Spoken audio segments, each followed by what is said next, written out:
Here is a strange fact about modern life. Around 40% of people are afraid to fly. They picture the crash, the turbulence, the loss of control. But almost everything they fear is backwards. Because by the only two numbers that really matter, how safe it is and how much it costs, flying has never, ever been better than it is right now. This is the story the headlines never tell you. We all know flying got worse. The seats are tighter. You pay for the bag, the legroom, the window, and somewhere along the way, it stopped feeling glamorous. Those complaints are real, but they are about comfort.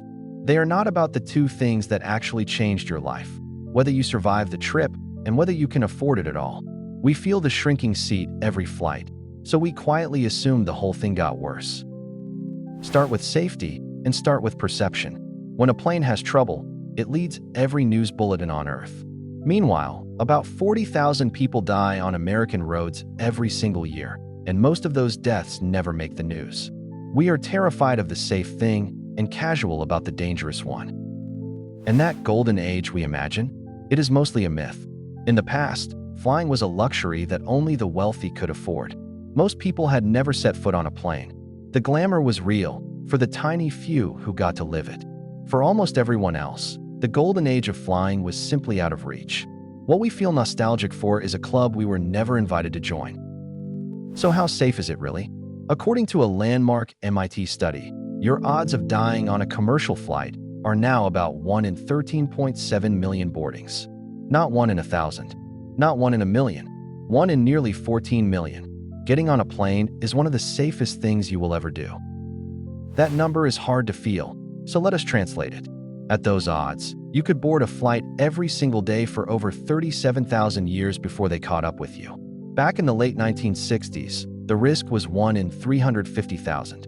And in the safest countries today, it is closer to 1 in 80 million. The math is staggering. Put the generations side by side. In the late 1960s, there was roughly 1 death for every 350,000 boardings. Today, it is 1 for every 13.7 million. That is not a small improvement. Flying is around 40 times safer than it was when your grandparents did it. And it has not stopped. The risk of dying on a flight has fallen by about half every single decade, meaning aviation gets roughly twice as safe every 10 years. That trend has held for more than 50 years straight. Almost nothing else in human life improves that relentlessly for that long. Engineers, regulators, and pilots turn safety into a habit that compounds year after year. It is not just deaths, it is accidents of any kind. In 2024, there were just 1.13 accidents for every million flights, down from 3.72 in 2005. That is about 1 accident in every 880,000 departures. The system gets safer almost every year. Look at one ordinary year. In 2024, more than 40 million flights took off around the world. 7 of them had a fatal accident. 7 out of 40 million. Every other flight landed with everyone on board. That is the routine miracle happening over your head every day. Now compare it to the thing you do without a second thought, driving. Per billion miles traveled, cars kill around 15 people. Planes kill less than 1. Mile for mile, flying is more than 20 times safer than the car ride to the airport, which is, statistically, the most dangerous part of your trip. Over an entire lifetime, the gap is almost absurd. Your odds of dying in a plane crash are roughly 1 in 11 million. Your odds of dying in a car crash? About 1 in 95. We strap into the deadly machine every morning and feel afraid of the safe one a few times a year. So flying is safe. Here is the second number that changed everything: the price. Since America deregulated its airlines in 1978, the real cost of a domestic ticket has fallen by roughly half. And that is even after you add in all the fees everyone complains about. The trip got cheaper, not more expensive. Measure it by the mile. In 1980, flying cost more than 30 cents per mile, adjusted for inflation. Today it is about 16, less than half. The seat may feel smaller, but the price of actually getting somewhere has quietly collapsed. And in plain dollars, the change is just as stark. In 1970, a round-trip ticket from New York to London cost about $550, roughly $4,500 in today's money. The very same trip now regularly sells for under $600. the price did not just fall. It fell through the floor. Why did it get so cheap? Three things. Deregulation let airlines compete on price instead of following fixed government fares. They learned to fill far more of the seats on every flight. And the jets themselves burned dramatically less fuel. Competition and engineering did what nostalgia never could. But the most honest way to measure a price is in your time. How many hours must you work to afford the trip? By that measure, a flight from New York to London has dropped about 91% since 1970. 9/10 of the cost, and the only currency you cannot earn more of simply vanished. Here's what that looks like. In 1970, a New York to London ticket cost the average worker around 140 hours of labor. Today, that same flight costs about 13 hours. A trip that once took the better part of a month's wages now costs less than 2 days of work. Sit with that. 140 hours, down to about 13. A journey that was once a once-in-a-lifetime luxury, reserved for the rich, became something an ordinary person can do for a long weekend.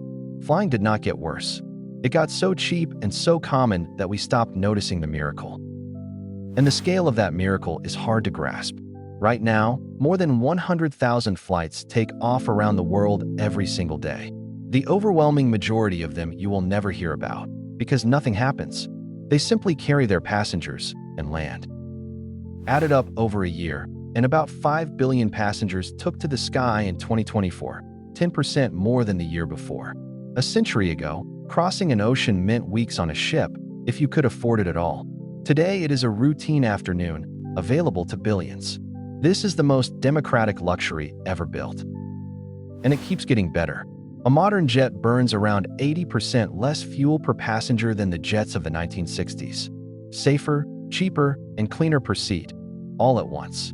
Quieter cabins, longer range, lower fares. All of it downstream of an engine that sips instead of guzzles. The thing we love to complain about has been improving on almost every measure that counts. So step back and look at the whole picture. Flying is safer than at any point in history. It is cheaper than your grandparents ever dreamed. And it is available not to a wealthy few, but to billions of ordinary people. Every part of that is the opposite of getting worse. So the next time you are nervous on the runway, remember the real number. 1 in 13.7 million. The safest it has ever been, on the cheapest ticket in history. The golden age of flying is not somewhere behind us, in a black and white photograph.